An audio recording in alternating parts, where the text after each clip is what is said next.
Veamos el desarrollo de esta reunión que, como ya se sabe y en horas de la mañana ha estado debatiendo los diferentes informes finales de la Comisión de Ética Parlamentaria. Veamos. De la Ley de Procedimiento Administrativo General establece que solo por norma con rango de ley cabe atribuir a las entidades la potestad sancionadora. ¿Cómo se explica esto, señor presidente? Que no cualquier norma puede establecer quién es el ente competente para sancionar. La Ley de Procedimiento Administrativo Sancionador, la Ley de Procedimiento Administrativo General dice que tiene que ser una con rango de ley. Entonces, cabe interrogarse, ¿una norma aprobada por 7 congresistas de la Comisión de Ética tiene rango de ley?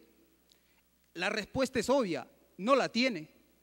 Porque la norma que sí tiene ese rango es el reglamento del Congreso, reglamento que en ninguno de sus artículos establece la facultad de la Comisión para investigar hechos anteriores. En este pleno del Congreso, los miembros de la Comisión de Ética han sostenido que se dictó el artículo 4.8 en virtud a una interpretación. La pregunta es obvia. ¿Los 7 miembros de la Comisión de Ética pueden interpretar el espíritu y la voluntad del Pleno que aprobó el reglamento? Evidentemente que no. Y no lo es, señor presidente, porque una interpretación auténtica como es la que se pretende, solo lo puede emitir el mismo órgano que dicta la norma. Estas son las consideraciones, señor presidente, por lo que la defensa sostiene la ilegalidad de la norma. Estos cuestionamientos no han sido debatidos en los anteriores casos. De ahí la necesidad que se abra un mayor y amplio debate, además de poner de manifiesto los peligros que un cuerpo no colegiado analice la norma desde el punto de vista político. Incluso, señor presidente, admitiendo que el artículo 4.8 del reglamento de la Comisión de Ética sea válida, esta no resulta aplicable al caso del congresista Alejandro Llovera. Y no lo es porque la propia norma en su articulado exige 2 presupuestos, si bien aplicables indistintamente. El primero tiene que ver que se continúe cometiendo el mismo delito y el segundo, que se esté usufructuando los beneficios de él.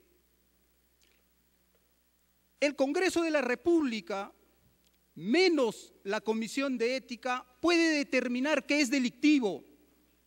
¿Por qué? Porque eso la Constitución lo ha establecido, que es el Poder Judicial.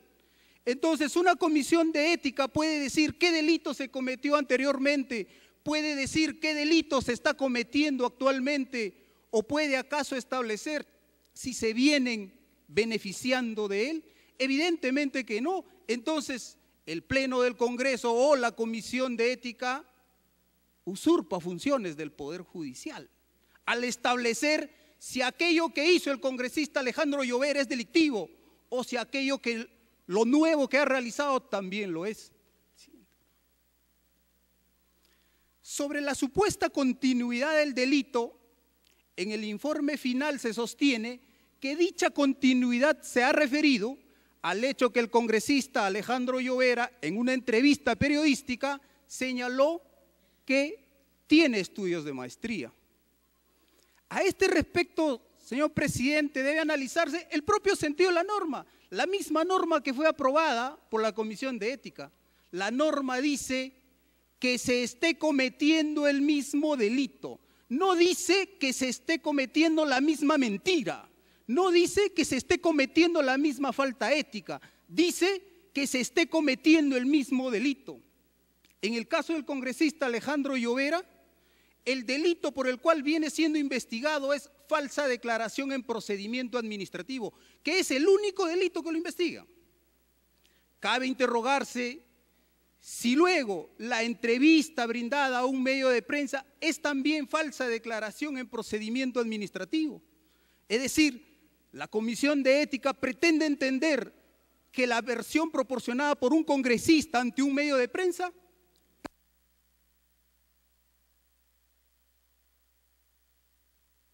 evidentemente, desde el punto de vista jurídico penal, es un absurdo. Sobre el supuesto usufructo de los beneficios de este delito, aquí cabe hacer diversas precisiones.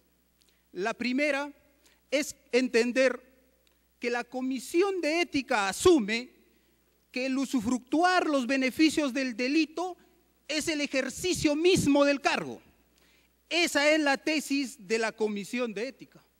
Entonces cabe preguntarse, si un congresista ha sido electo en estas condiciones para no ser sometido a la condición de ética, ¿qué debiera de hacer? No ejercer el cargo. Lo cual incluso podría acarrearle responsabilidad penal al congresista por el delito de omisión de acto de función. ¿Por qué? Porque si es juramentado y asume el cargo, tiene el deber de ejercerla. Pero sin embargo, bajo la interpretación de la Comisión de Ética, el ejercer el cargo sería el usufructo del delito. Tal es la gravedad de este criterio interpretativo que el día que el congresista, en el supuesto negado que sea sancionado, retornará a este Parlamento y volverá a ejercer el cargo. Por tanto, tendrían que sancionarlo todo el periodo congresal, porque seguiría usufructuando los beneficios de ese delito. Esto, señores congresistas, sin duda es absurdo. Y es absurdo porque en la práctica lo que la Comisión de Ética estaría haciendo, si es que entiende que el ejercicio del cargo es el usufructo del delito, estaría creando una inhabilitación para ejercer el cargo.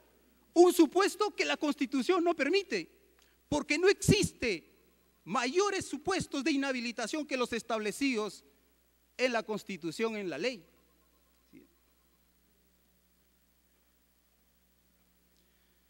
En el caso del congresista Alejandro Llovera, la Comisión de Ética viola el principio de igualdad y la viola porque tiene diferente criterio interpretativo para el análisis de faltas éticas derivadas de delito. Resulta que la Comisión de Ética, cuando investigaba a aquellos congresistas por el delito de lavado de activos, ni siquiera quiso investigarlos, porque sostuvo que eso no era competencia, porque como estaba en manos del Poder Judicial, la comisión no tenía facultades para investigar. Sin embargo, en el caso del congresista Alejandro Llovera, no solo continuó con la investigación, sino propone la máxima sanción. Entonces es evidente que existe un trato desigual frente a dos supuestos idénticos, que es la presunta comisión de faltas éticas derivadas de presuntos delitos. A todo ello, señor presidente, atendiendo que quien ha seguido el curso de estos debates en casos anteriores entiende que es impredecible el resultado de las votaciones. Ello me obliga como abogado defensor a sostener que al margen de lo que ya vengo exponiendo sobre la ilegalidad del artículo 4.8 o sobre su inaplicación, adicionalmente debo sostener que el proponer 120 días viola el principio de proporcionalidad. ¿Y qué se entiende por principio de proporcionalidad? Que existe correspondencia entre el hecho y la sanción. No es posible que existiendo en el expediente circunstancias de atenuación se pida la máxima sanción. En el caso de Autos, el congresista Alejandro Llovera, al formular su descargo por esta investigación, ha aceptado los cargos, no solo ha aceptado, ha pedido perdón a través de la Comisión de Ética a la representación nacional. Incluso en la exposición lo ha sostenido. Entonces, pretender imponerle la máxima sanción resulta arbitrario. Pero adicionalmente, señor presidente, cuando las normas establecen penas máximas, penas abstractas máximas, se están refiriendo a un supuesto en el cual existe la mayor gravosidad. No me imagino cómo sería el caso en el que un congresista siendo sancionado reincide en él. Sería igualmente sancionado a 120 días. Entonces ahí existe una absoluta desproporción, consideraciones por las cuales la defensa alternativamente solicita que el informe final número 6 sea desaprobado o alternativamente se reduzca la sanción que se propone. Gracias, presidente. Bien, concluida la intervención del abogado defensor, se le invita a que abandone la sala de sesiones. Se suspende la sesión por breve término.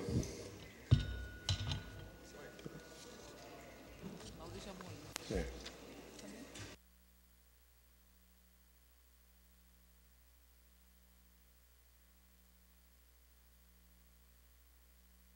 El presidente del Congreso, Víctor Isla Rojas, acaba de señalar que se suspende la sesión, pero acabamos de escuchar la exposición del abogado del congresista Alejandro Llovera. El letrado ha señalado de que el artículo 4.8 del reglamento de Comisión de Ética no es aplicable para su patrocinado, en este caso el congresista Alejandro Llovera, quien está siendo visto su informe por haber consignado información falsa en su declaración jurada. Y por último, el abogado ha pedido que el informe final número 6 sea desaprobado o se reduzca la sentencia de 120 días. Escuchemos. Solo quería intervenir para comentar y quizá refutar parte de las cosas que ha declarado el señor abogado en su alegato. Lo primero que hay que mencionar es que él no hace una desvirtuación de hechos, es decir, un reconocimiento de hechos. Quiere decir entonces que ya no sería un tema en discusión. El tema que ha pretendido el abogado traer a discusión es un tema que ya lo ha dilucidado el Pleno, que es el de la aplicabilidad del artículo 4.8. De manera que si hay un reconocimiento de hechos y hay el alegato sobre la base de un criterio que ya decidió el Pleno, prácticamente la defensa no ha tenido mayor argumento adicional. Y me gustaría también aclarar, presidente, que hay un criterio que se adoptó en la Comisión de Ética en lo que se refiere al tema de la determinación o imputación de delitos. Todos sabemos que efectivamente no le corresponde a ningún parlamentario hacer imputación delictiva, pero sí hemos considerado que el indicio de la comisión de un delito es una falla ética. Y por eso siempre se señaló que todo delito que cometa el parlamentario en el ejercicio de su función, aunque esté en proceso, es una falla ética. No todas las fallas éticas son delitos, pero sí todos los delitos son fallas éticas. Son faltas éticas. Entonces, en este caso, presidente, es verdad, esto es un tema que está pendiente en el Poder Judicial. Este es un tema aparte, no nos estamos pronunciando específicamente a buscar una condena. Eso ya verá el Poder Judicial, y el propio congresista se allanó en el momento en el que el Poder Judicial solicitó un levantamiento de inmunidad. Entonces, lo que estamos haciendo es, sobre la base de los mismos hechos, aplicar el Código de Ética, porque se trata de una falla ética. Así que no hay ninguna usurpación, no es ninguna determinación de carácter delictivo, ni nos corresponde.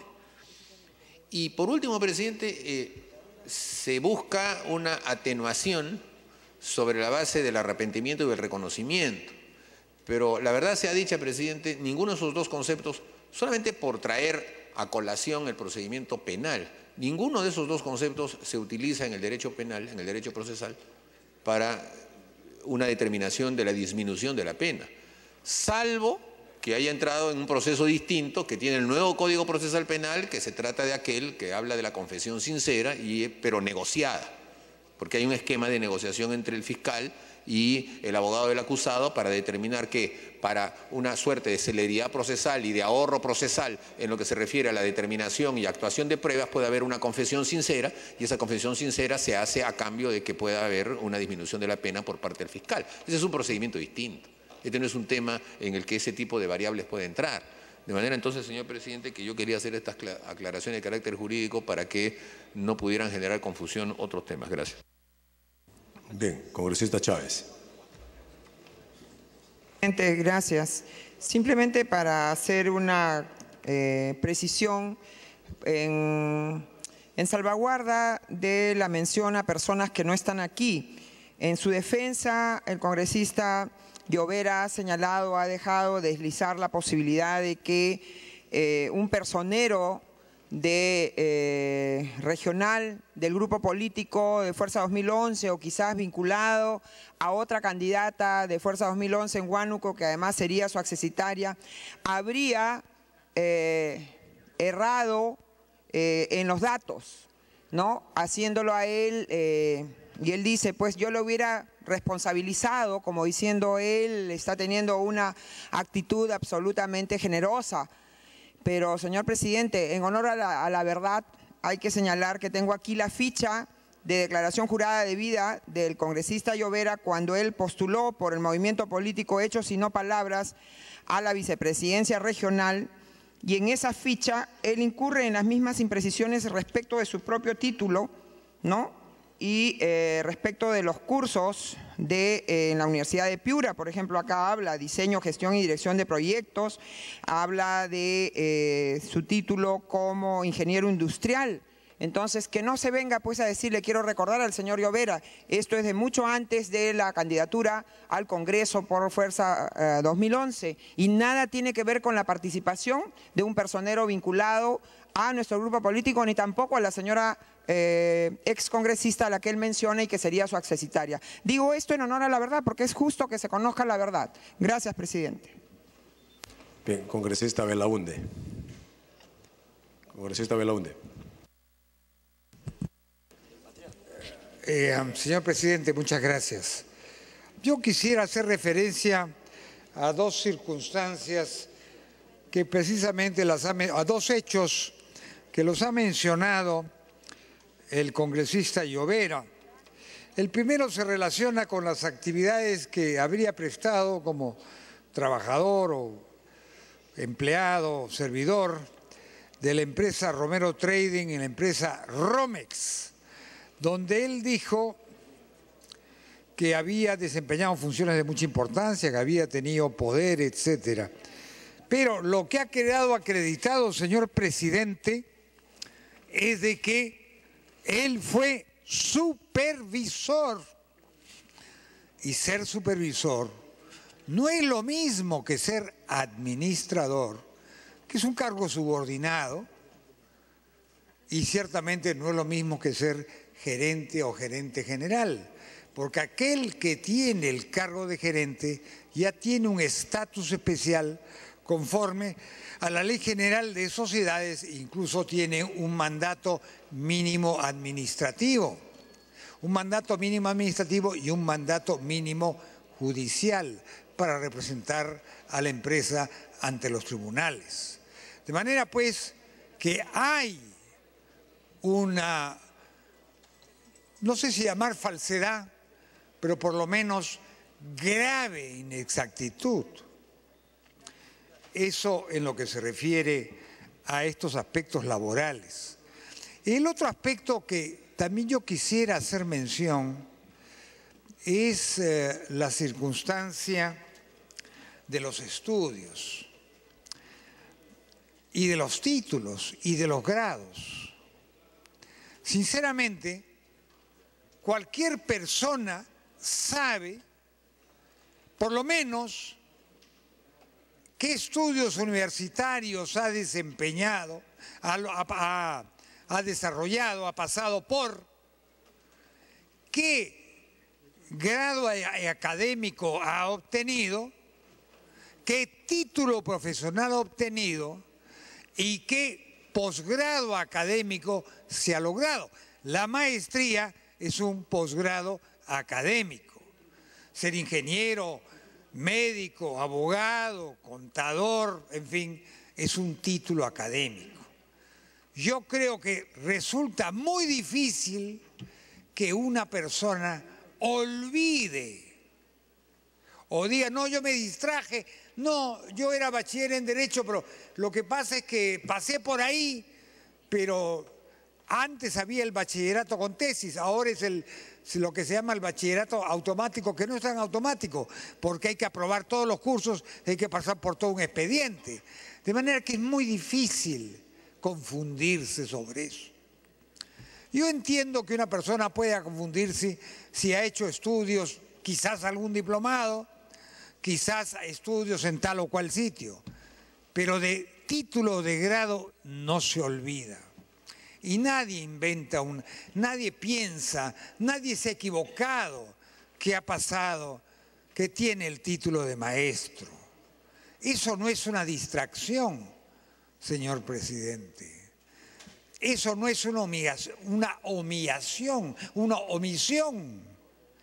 Eso es, me temo, una falsificación. Y la falsificación de un título profesional es algo sumamente grave. Y entonces aquí hay dos situaciones sobre hechos relacionados a la actividad laboral. Un caso. Y el otro sobre el grado de desempeño académico. Si tenía título o no tenía título, o si tenía grado o no tenía grado académico. Y estas dos circunstancias, en mi opinión, ameritan que la persona que en estos momentos su situación está siendo debatida por la Comisión de una falta ética que no es un delito, ameritan que en ese aspecto se apruebe el informe. Lo que podría ser sujeto a discusión, a evaluación, es la cuantía de la sanción. Me permite terminar 2 minutos. Sugeriría al Pleno, por su intermedio, señor presidente, que se apruebe el informe y que en todo caso se someta a 2 votaciones o varias con respecto a la cuantía de la sanción, que por lo demás es algo que de una u otra forma ha señalado el propio abogado defensor. Muchas gracias, señor presidente. Bien, congresista Benítez. Gracias, presidente. Realmente estamos ante una situación difícil, presidente, que es tener que aplicar una sanción a un colega parlamentario, pero no por el hecho de fondo de decir que cometió errores, que tuvo declaraciones falsas o que omitió determinado hecho, sino al hecho de que el Congreso puede atribuirse, como ya lo hemos dicho anteriormente, sancionar hechos que no son de su competencia, lo cual tengo que insistir porque me parece que es un tema sumamente grave, presidente. Una cosa es primero ver el ámbito de acción que tiene la Comisión de Ética, que a pesar que ellos hayan dictado un reglamento interno que dicen que pueden investigar hechos anteriores cuando se sigue usufructuando del delito o cuando el delito continúa, eso es un texto que va en contra del orden jurídico de la Constitución y de los derechos fundamentales, señor presidente. No se puede bajo ningún punto de vista pretender extender esa atribución de la Comisión de Ética para comprender esos hechos. Y no es que se diga que se busca impunidad, porque si alguien omite declarar o hace una declaración falsa, es la autoridad competente la que tiene que investigar. Y en primer lugar le correspondería al Jurado Nacional de Elecciones, que como vemos acá no lo hizo. En segundo lugar le correspondería al Ministerio Público. El Ministerio Público ya formalizó una denuncia por estos hechos. El Poder Judicial ya aperturó instrucción. El Congreso ya levantó la inmunidad. Estos mismos hechos que estamos viendo el día de hoy ya son materia de un proceso penal que puede culminar con una sentencia condenatoria y a su vez esa sentencia puede dictar una inhabilitación de privación del cargo para el que fue electo. Pero si nosotros nos anticipamos y aplicamos una sanción, podríamos, digo señor presidente, en un debate técnico y jurídico discutirlo, podríamos llegar a violar el principio, como dicen algunos abogados, non bis in idem o ne bis in idem, que no se puede procesar 2 veces a una persona por los mismos hechos. Habría que tener cuidado con eso, señor presidente, porque el proceso penal va a terminar también con la sanción administrativa, con la inhabilitación. Y el proceso que hoy día se hace puede ser utilizado posteriormente para un mecanismo de defensa. Y hay un caso que quienes hemos litigado lo recordamos, es el famoso caso Swain, un ciudadano que ganó un habeas corpus, que venía conduciendo un vehículo aparentemente en estado de ebriedad. Lo detuvo la policía, lo llevó a la comisaría, le hicieron el dosaje etílico y se comprobó que estaba ebrio. Le pusieron una multa, le suspendieron la utilización del brevete, pagó su multa y luego la policía hizo un atestado y lo envió al Ministerio Público porque dijo, esto también es delito, dijo. Así como es una falta administrativa establecida en el Código de Tránsito, también es un delito. Y cuando eso llegó al Poder Judicial, el Poder Judicial dijo, señor, ya no lo puedo sancionar porque ya le aplicaron una multa, porque ya le suspendieron el brevete, porque ya pagó la multa. Y 2 veces no se puede sancionar el mismo hecho. Además, la Ley de Procedimientos Administrativos también habla de este proceso. Y si no me equivoco, la ley establece que cuando un hecho implica un delito y una falta, debe escogerse la vía penal antes que la administrativa. Y acá ya está el tema por la vía penal. Ya el Ministerio Público ya intervino. Así que no es que nosotros busquemos la impunidad, sino, insisto, hay que ver si tenemos o no competencia para investigar y sancionar hechos cuando no eran congresistas, cuando eran postulantes, aspirantes, candidatos. Y hay que ver también si la declaración o no de una hoja de vida influye en la elección. Aquí muchos dicen, no declaró, por consiguiente se engañó a la población. Yo pregunto, ¿la población revisa las hojas de vida para votar? Cuando uno va a la urna a sufragar, ¿le adjuntan la hoja de vida para que vea? Cuando uno ingresa a la caseta a votar, ¿ve pegados los currículums de los candidatos para decidir por cuál vota?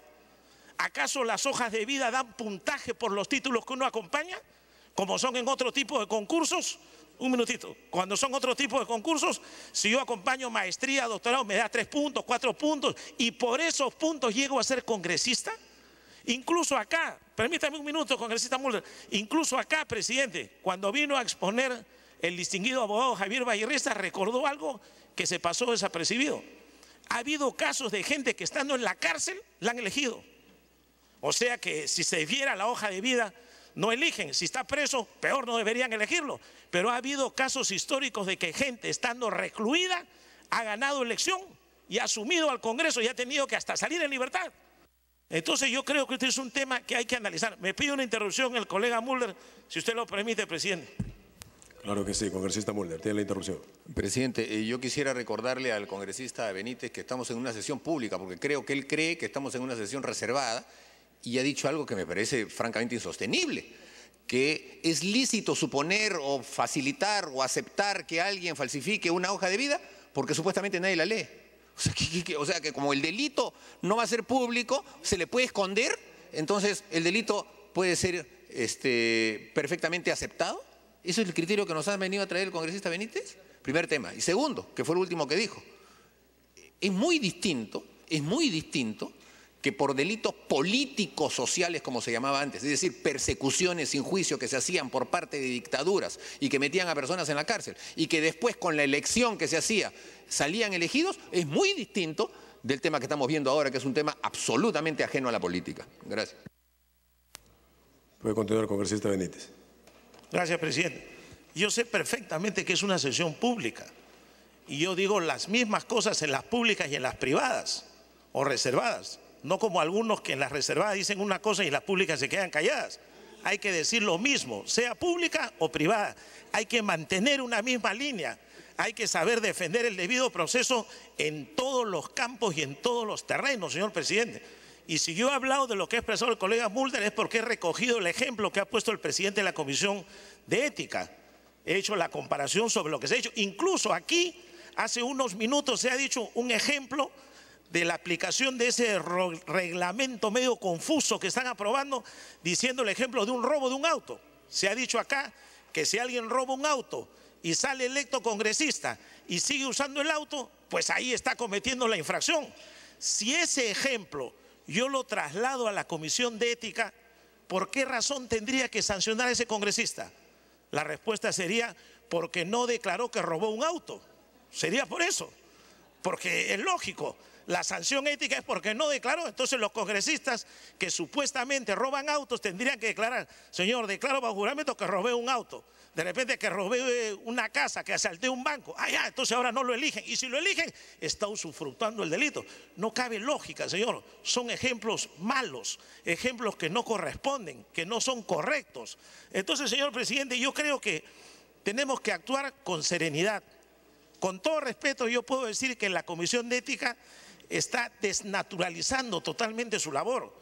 En la última sesión yo dije que se había convertido en una especie de comisaría y que la Comisión de Ética elaboraba atestados policiales y que veía a todos culpables por igual y a todos les imponía la misma pena, 120 días, lo cual me parece no solo exagerado, abusivo, sino ilegal.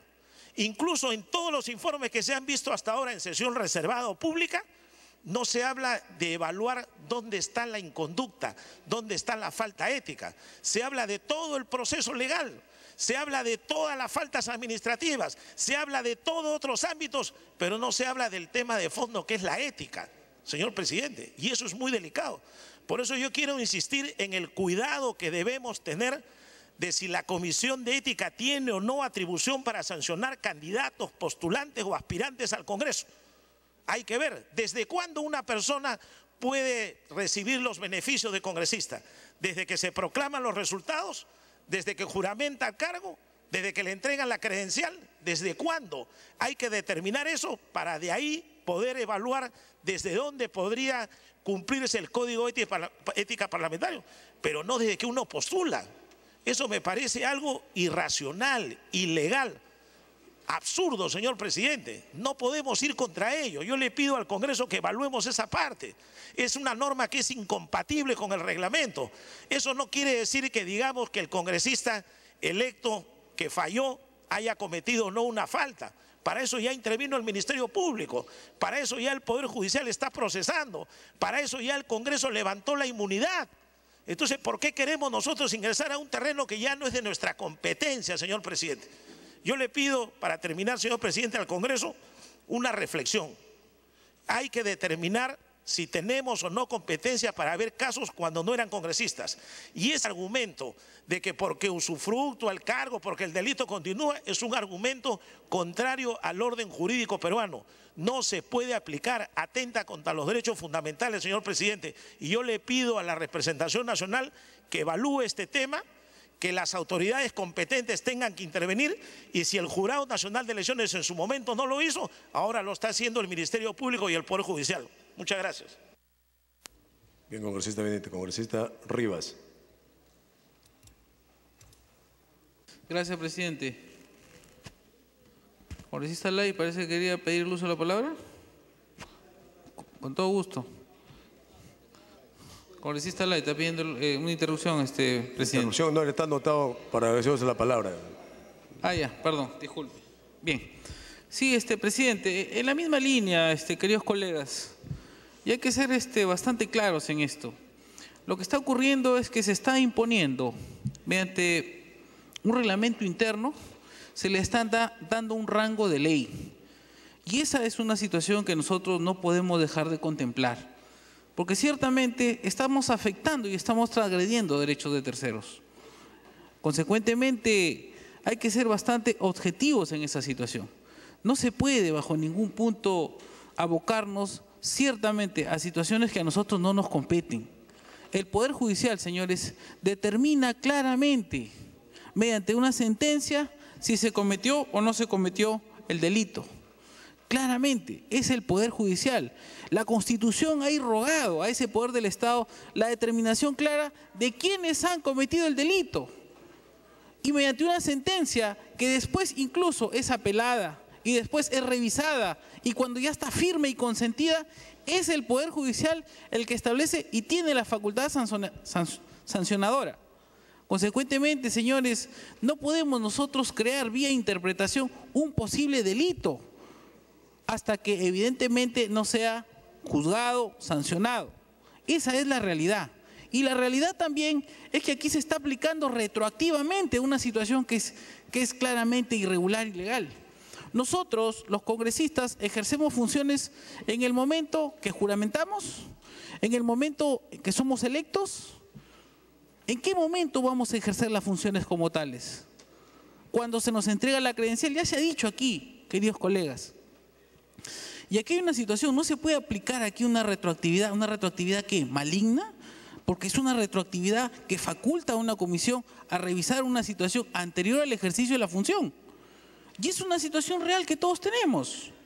Consecuentemente, no se puede irrogar facultades al Congreso y competencias que no nos corresponden. Y eso basa en un principio de legalidad rector que tiene el Estado. Principio de legalidad rector que tiene el Estado, principio constitucional. Queridos colegas, por favor, reflexionemos seriamente en esta situación. No podemos seguir permitiendo que se haga mal uso de la ley.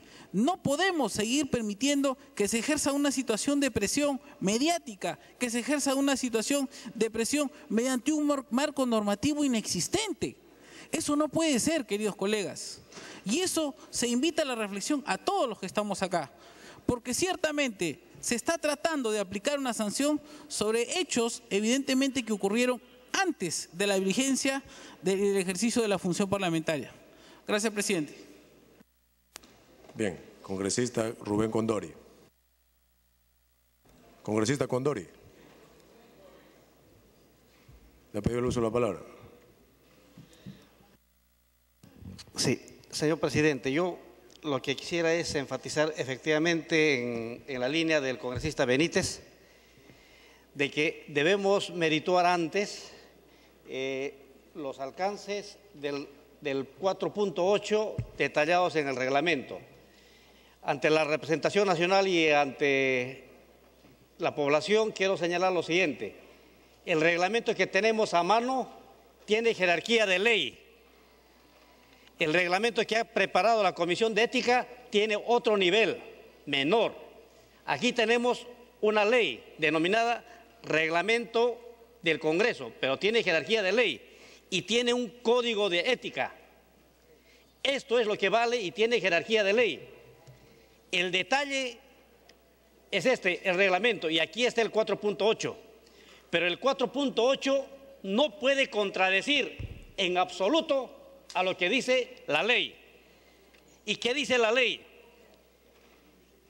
El presente Código de Ética Parlamentaria tiene por finalidad establecer normas sobre la conducta que los congresistas de la República deben observar en el desempeño de su cargo. Primero, conducta, no otras cosas. Segundo elemento, congresistas, no dice postulantes, no dice ciudadanos. Tercero, en el desempeño del cargo. ¿Cuándo estamos en el desempeño del cargo? Cuando uno está candidateando, cuando está postulando. Es claro la ley.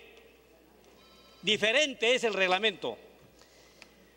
Cuando se refiere a la conducta, en el capítulo 1 habla de conducta. El artículo 1. En el artículo 2 habla de labor del congresista. En el capítulo 2 habla normas de conducta del congresista. Y ahí inclusive habla de varios elementos, respeto a la investidura, la cuestión de gestiones, la declinación de atenciones, evitar el trato preferencial, las vinculaciones, etcétera. Todo relativo a la conducta en el desempeño. Eso es el capítulo 2. El capítulo 3, rendición de cuentas en el desempeño. No hay rendición de cuentas antes de ser congresista.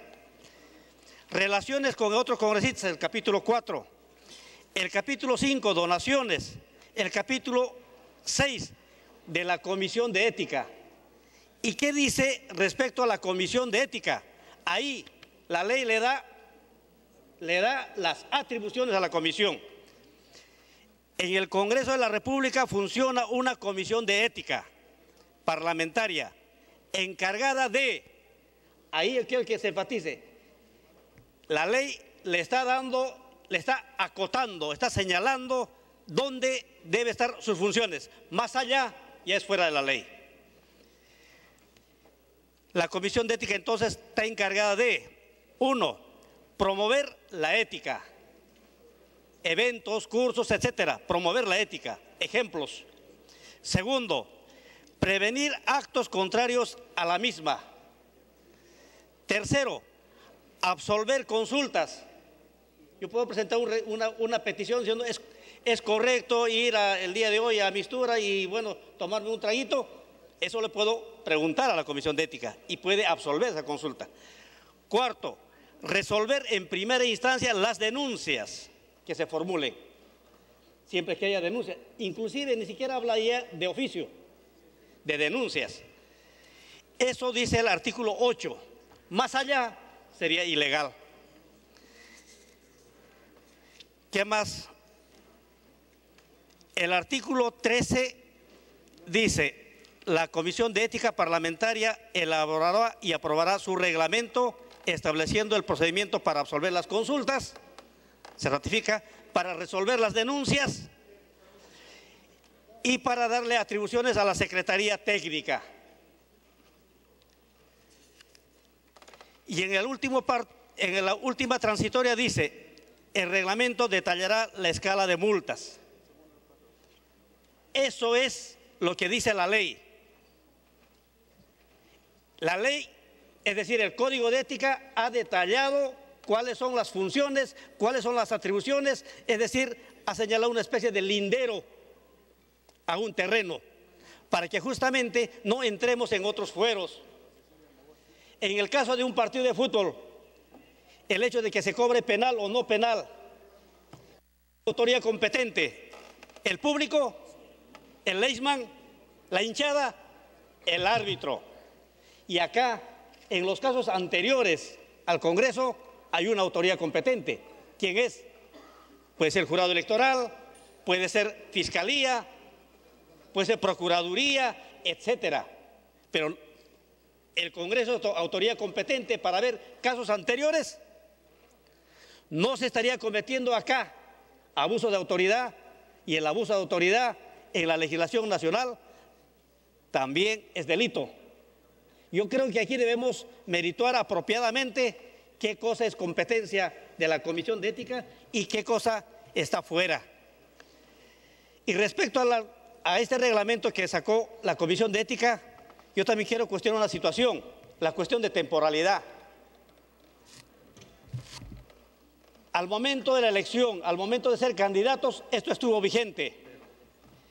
Y al momento de ser candidatos de la elección, ¿esto estuvo vigente? ¿El reglamento estuvo vigente? ¿Estaba escrito esto? ¿Existía? El 4.8 no existía. La norma es retroactiva. Yo creo que ahí, colegas miembros de la Comisión de Ética, deberíamos reflexionar apropiadamente, porque mucho me temo que estamos excediéndonos en las funciones, nos estamos limitándonos, nos estamos extralimitándonos y podríamos caer en un grave error, un gravísimo error, ilegalidad, abuso de autoridad, porque la norma también las normas hablan de tipicidad de la falta. Tiene que estar en algún lugar escrito, pero no estaba escrito, recién lo han escrito, es decir, cuando ya se ingresó en funciones. Esto se dio en los meses de julio o agosto, creo, del año anterior. Yo creo que esas cosas, señor presidente, deberíamos de discutir a priori. Muchas gracias, señor presidente. Bien, congresista Nicama.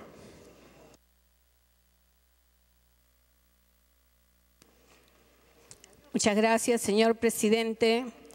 Llegó el momento de aportar respecto a este tema de lo que significa enmendar los errores del Congreso, que está generando una comisión de ética mal formulada, empezando de su presidente. Y quiero decir las razones, si tengo la moral, en la situación de aclarar esta figura, porque conmigo se hizo un cargamontón utilizando algunos medios que lamentablemente hasta el momento no se ha podido enmendar, dado que el congresista Benítez aporta calificando esta situación, indicando que, si me permites por favor Romero, indicando que claro, la función de calificación de un aparente, en este caso, delito, lo hace tan solo el Ministerio Público. La Comisión de Ética está usurpando funciones, está calificando y esa no es su función.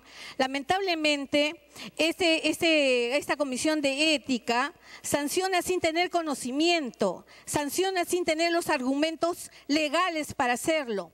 Ha cometido una serie de delitos antes de calificar en contra mía y sin embargo me hizo una calificación de 120 días sin conocer ni yo sé de qué se me acusó. Con decir, se adelantó juicio. Menos mal que tengo todas las herramientas, tengo los videos y tengo las grabaciones de todos los delitos que cometió. Por ejemplo, uno de los más grandes por desconocimiento y la negligencia. Por favor, el profesor Mulder, que creo que a él obedece esta dirección del presidente de la comisión. Tengo grabaciones también de él que en cada preocupación que tiene el presidente de la Comisión de Ética le pregunta a Mulder. Aquí las cosas claras. Señor presidente, el delito más grande que cometió el presidente de la Comisión de Ética fue calificar su sanción sin mi presencia. Ese es un delito inconstitucional. Entonces, por ahí también él no está, por favor, si me dejan terminar, por favor, tampoco está libre y exento porque ya, como usted sabe, he tenido que acudir a las instancias y si es necesario ir a las internacionales, tendré que hacerme respetar porque hasta el momento, sabiendo él que el juez a nivel de este proceso ante el mismo representante que entre comillas dice que me acusaba, que sin acusación me sanciona, sin denunciante me sanciona, cometió el peor delito. Así también el juez se pronuncia que no da lugar a una investigación respecto a mi persona, que no da lugar respecto a la sanción con la cual se me ha sancionado y que queda todo totalmente archivado. No, él regresa a la Comisión de Ética y no ha tenido ni la hombría de decir, señores, así hemos cometido un error. Entonces esto que está sucediendo en el Pleno del Congreso, lamentablemente eso está dirigido, este es un complot político, no hay otra razón por la cual este señor presidente que dice ser presidente, que desconociendo las funciones que debe hacer de promover, de prevenir y las consultas que tiene que resolver, pues se salta a hacer funciones que no le compete como es la del Ministerio Público. Por lo tanto, señor, por favor, señor, déjeme terminar. Congresista Nicama. Permítame, congresista Nicama. Sí. A ver, por favor, a través de la presidencia y mantengamos la cordura para que concluya. Y gracias, prensa, ojalá que lo divulguen. Gracias. Congresista Lay estaba para la parte final, sin embargo, había pedido el congresista Bengolea y el congresista Mulder para luego finalizar con el congresista Lay. Sí, presidente. Solo para hacer un par de precisiones, si me permiten, desde un punto de vista legal, para esta discusión. La primera, que ya se planteó la vez pasada, esto ya lo discutió el Congreso de la República y el Pleno, que es el soberano, ya decidió sobre ese famoso artículo 4.8. Pero a pesar que se siguen diciendo argumentos que no son correctos, me permito abundar nuevamente en nosotros. La disposición famosa del 4.8, a la cual hacía referencia el congresista Condori, me parece, diciendo que era ilegal, que se violaba el principio de legalidad y demás, y eso se estableció. Esta es una norma de carácter procesal, no viola el principio de legalidad de ninguna manera. Y es más, fue más audaz todavía, porque dijo, viola la tipicidad. Yo no sé si tiene claro qué cosa es la tipicidad, ¿no es cierto? Pero el 4.8 no tipifica ningún delito, simplemente establece qué cosa se puede ver y qué cosa no se puede ver. Las faltas están tipificadas con anterioridad, tal como ya lo hemos dicho en su momento, así que no ahondaré en más detalles porque esto jurídicamente ya fue aclarado y ya fue votado por el Pleno. Lo otro, con respecto a un argumento que sí me parece bien interesante, que es el que con respecto al tema del Nevis in idem, solamente hacer una precisión. Admito que es debatible, congresista, pero hacer una precisión. El Nevis in idem habla de una triple identidad, ¿no es cierto? Tiene que haber una triple identidad para que funcione esto de no sancionar dos veces por lo mismo. Identidad de sujeto, identidad de hecho, ¿no es cierto? Y la identidad de fundamento. En este caso, sin ninguna duda, estamos frente al mismo sujeto y a la eventual misma falta, o digamos al mismo hecho. La discusión está en la identidad de fundamento, presidente. Y cuando no hay identidad de fundamento, no hay Nevis in idem. Y a pesar que esta es una discusión académica que se sostiene hasta hoy, de manera que lo que he escuchado es sostenible, yo voy a decir lo contrario. Me pido interrupción con el congresista Belaúnde, si me lo permite, presidente. congresista Belaunde. Yo quisiera compartir con el Pleno y, por cierto, con el congresista de Bengolea, que el tema del nebis in idem lo discutimos en el Tribunal de Honor del Colegio de Abogados, que yo integraba en mi calidad de decano, y en donde había un problema de, si se quiere, la evaluación de una falta para su respectiva sanción, que por ese mismo hecho había sido materia de una investigación judicial que todavía no había sido terminada. Entonces, al menos la posición mía era de que la falta y el delito, si bien tienen una cierta semejanza, la falta ética y el delito, hay entre ellas una diferencia de entidad fundamental. Y la falta es de carácter ético, mientras el delito puede conducir a una pena privativa de la libertad o a alguna inhabilitación, mientras que la falta ética, a lo sumo, puede conducir a una inhabilitación, en este caso en el Colegio de Abogados, de carácter profesional. Gracias. Continúe, congresista Bengolea. Gracias, presidente. Precisamente a eso quería llegar, porque me parece que es un tema, digamos, estamos todavía en el nivel académico, me parece interesante plantearlo. Lo que planteó el congresista Benítez es una posición. La que acaba de plantear el congresista Belaunde es otra. Pero es otra posición, además, sostenida por el Tribunal Constitucional. Entonces yo me quiero amparar por lo que es la normativa peruana, que establece con toda claridad, voy a permitirme dar lectura a un párrafo de una sentencia del TC, que sobre el tema dice lo siguiente. Dentro de esta última identidad de fundamento o de contenido del injusto, por eso hablamos de la triple identidad, ya hemos establecido que el hecho es el mismo, la persona es la misma. La tercera pregunta es, ¿el fundamento es el mismo? ¿Qué dice el TC? No pueden equipararse las sanciones administrativas pertenecientes al derecho administrativo sancionador y las sanciones penales pertenecientes al derecho penal, pues ambas obedecen a fundamentos jurídicos distintos. No podría equipararse el juzgamento realizado a nivel jurisdiccional con el procedimiento sancionador realizado a nivel administrativo, y menos impedirse que la sede jurisdiccional penal, bueno, aquí ya desarrolla otra idea. Pero esto está clarísimo y está claramente determinado por el TC, siguiendo la misma línea. Aquí estamos hablando de una falta ética. Terminadas estas dos puntualizaciones, presidente, y a propósito de los artículos solicitados por la Comisión de Ética, se está planteando además la violación de, me parece, 3 o 4 artículos del Código de Ética que están absolutamente tipificados, están claritos, y en función a lo que acabo de decir, me parece que no hay nebis in idem por un lado, y por otro, insisto, esto ya lo sostuvimos, el famoso artículo 4.8 es perfectamente aplicable, constitucional, y es el que sirve precisamente, además, presidente, permítame ya otra vez una justificación política para que este Congreso de la República comience a mirar casos que la ciudadanía exige sean vistos con premura. Gracias, presidente. Congresista Mulder. Presidente, solo dos digresiones sobre dos temas que se han planteado aquí. Uno, el de la doble sanción, y otra sobre el delito continuo. Aquí no puede arguirse sobre la base del nebis in idem que puede haber doble sanción. No son dobles sanciones, ni siquiera es el concepto de sanción, presidente. En el derecho existen múltiples ocasiones en las cuales puede haber superposición de distintos tipos de sanciones, para ponerlo en esos términos. Y a veces esas sanciones, presidente, tienen efectos que son conjuntivos. Pero no puede decirse que porque una persona recibe una sanción administrativa ya no puede recibir ninguna otra sanción. Le pongo un ejemplo, que son tan caros a quienes han argumentado este tipo de cosas. Si una persona, por ejemplo, asesina a su jefe y por ese asesinato, ese homicidio que comete, después en la empresa lo despiden del trabajo, él no puede presentarse ante el juez y decir, señor, ya me despidieron del trabajo, ya me sancionaron, no me meta preso. Tiene doble sanción, y si fuese congresista tendría que tener una sanción adicional, que es la de ser inhabilitado. Entonces, las sanciones múltiples y hasta triples pueden haber, presidente. Un soldado que comete un delito común puede ser también objeto de una sanción disciplinaria en su institución armada y al mismo tiempo pasa al fuero común. Y hay casos, presidente, en los que hay sanciones sin que sean delitos.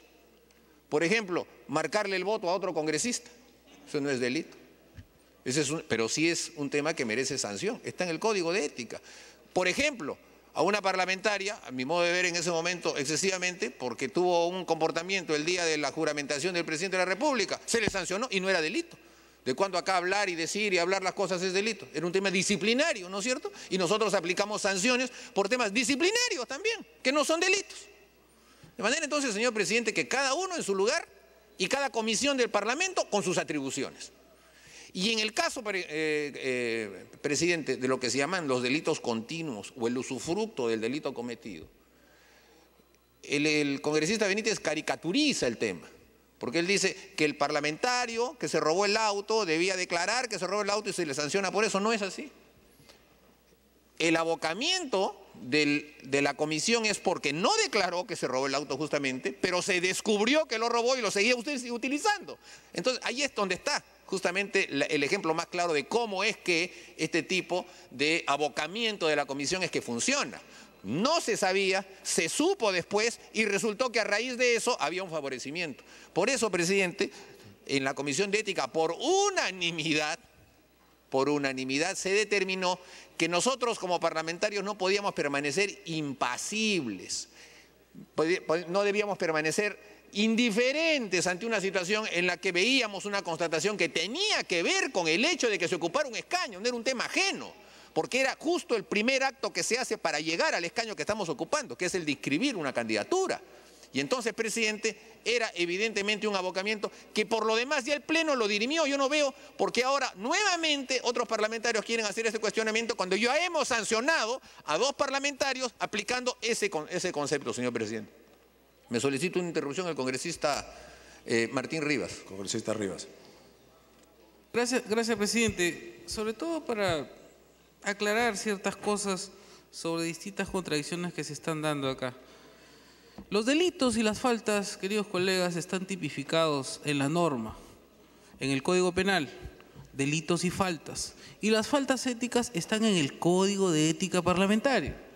Entonces, cuando se dice aquí, se quiere aplicar una falta ética que no está tipificada en el Código de Ética Parlamentaria, si no está supuestamente reglamentada en un reglamento interno de una comisión de ética, eso no reviste evidentemente la mayor posibilidad. Ahí hay una cuestión flagrantemente ilegal. Nos estamos abocando al conocimiento de hechos que sucedieron antes de la función parlamentaria. Consecuentemente, eso escapa a nuestro control. No se puede decir acá, y perdone la palabra, que porque fue sancionado el señor, porque mató, como ya lo sancionaron, no lo pueden sancionar, por favor. Esa es otra situación. ¿Dónde está la imputación objetiva? La teoría clásica del delito, la imputación objetiva, el cumplimiento de roles. Por favor, no hay que confundir, no hay que hacer gama de una situación política que a todas luces evidentemente es arbitraria. Gracias, presidente. Congresista Mulder. Presidente, yo no sé si el congresista Rivas es abogado o no, pero si no lo fuese, que parece no serlo, no tiene por qué saber que no es lo mismo la norma procesal que la norma sustantiva. ¿Cómo puede decir que tiene que estar tipificado y después habla del 4.8 que es procesal? Además, sí está tipificado. La falta de veracidad en el comportamiento del parlamentario está tipificada y la imputación que se hace es justamente falta de veracidad en el momento en que se determina un hecho. En primer lugar, presidente, no sé si quiere que le concedo la segunda interrupción, yo no tengo problema, presidente. Bien, le concedo esta interrupción solo para señalarlo. Cuando es alusión es al final que interviene el orador. Si es interrupción, sí lo puede interrumpir. La interrupción lo está concediendo el congresista arriba. Gracias, congresista. Ciertamente me llama poderosamente la atención quien ha pasado por las aulas universitarias y ha obtenido el título profesional, tratar de transgiversar la ley a su antojo por una cuestión política. Soy abogado, honorable congresista, colegiado acá en Lima. Tengo estudios concluidos de maestría en ciencias penales.